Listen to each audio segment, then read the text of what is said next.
குறிப்பாக ஒள்ளுமா வாயெல்லாம் வினை நன்றே உள்ளாக்கால் செல்லும் வாய் நோக்கி செயல் என்கின்ற வள்ளுவனுடைய வாக்கிற்கு முத்தமிழறிஞர் கலைஞருடைய விளக்க உரை என்பது, இயலும் இடங்களில் எல்லாம் செயல் முடிப்பது நலம் தரும், இயலாத இடமாயின் அதற்கேற்ற வழியை அறிந்து அந்த செயலை முடிக்க வேண்டும்.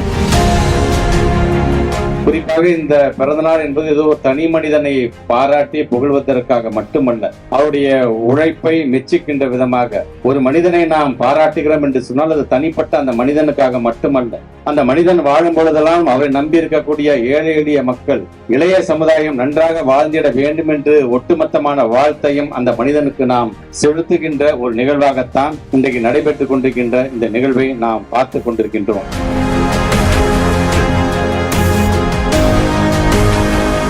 தொடர்ந்து உங்களுடைய ஆதரவை நீங்கள் வழங்கிட வேண்டும் என்று கேட்டுக்கொள்கின்றோம். இன்றைக்கு எந்த நாள் என்று நமக்கு எல்லாம் தெரியும், அண்ணல் அம்பேத்கருடைய நினைவு நாள். இன்றைக்கு கூட நம்முடைய தமிழ்நாட்டுடைய முதலமைச்சர் அதற்கான ஒரு பதிவு, எந்த ஒரு தீய சக்தி அந்த தலைவரை ஒடுக்க நினைத்ததோ இன்றைக்கு அதே தீய சக்தி அந்த தலைவருக்கு பாராட்டு விழா நடத்துவது போல் நடிக்கிறாங்க. பாத்தீங்கன்னா அதுதான் அந்த தலைவருக்கான மிகப்பெரிய வெற்றி என்ற ஒரு மிகப்பெரிய ஒரு பதிவை இன்னைக்கு செலுத்தி இருக்கிறார். ஆக அண்ணல் அம்பேத்கருடைய நினைவு நாளை போற்றுகின்ற கடைபிடிக்கின்ற இதே நாளில் நாமும் உறுதி ஏற்றுக்கொள்வோம். 2026 மீண்டும் திராவிட முன்னேற்ற கழகம் 7வது முறையாகவும் முத்துவேல் கருணாநிதி ஸ்டாலின் 2வது முறையாக முதலமைச்சராக பொறுப்பேற்றார் என்ற நிலையை நாம் அமைத்து தருவோம் என்று சொல்லி வருகை தந்திருக்கின்ற தாய்மார்கள் தொடர்ந்து நம்முடைய தமிழ்நாட்டோட முதலமைச்சர் கொண்டு வருகின்ற திட்டத்திற்கெல்லாம் அவருடைய கரத்தை வலுப்படுத்துகின்ற விதமாக 2026 உழைப்பது நாம இருந்தோம், உதித்தது உதயசூரியனாக இருந்தது என்கிற விதத்தில்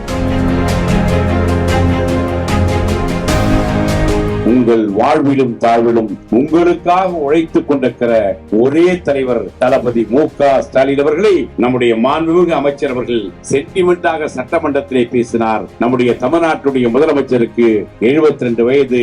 இந்த 72 வயது என்று 2 வகையில் குறிப்பிடலாம். ஒன்று, 7வது முறையாக திராவிட முன்னேற்ற கழகத்துடைய ஆட்சி, அதில் 2வது முறையாக தமிழ்நாட்டுடைய முதலமைச்சர் தளபதி மு.க. ஸ்டாலின் தான் இருப்பார் என்று அவர் சட்டமன்றத்திலே குறிப்பிட்டதை நிறைவேற்றுகின்ற வகையில் அத்தனை பேரும் உழைப்போம். தலைவர் தளபதி அவர்களை தமிழ்நாட்டுடைய முதலமைச்சராக்குவதற்கு தமிழ்நாட்டுடைய வருங்கால நம்பிக்கை நட்சத்திரம் நம்முடைய இளையவருடைய பிறந்த நாளில் சபதமேற்போம்.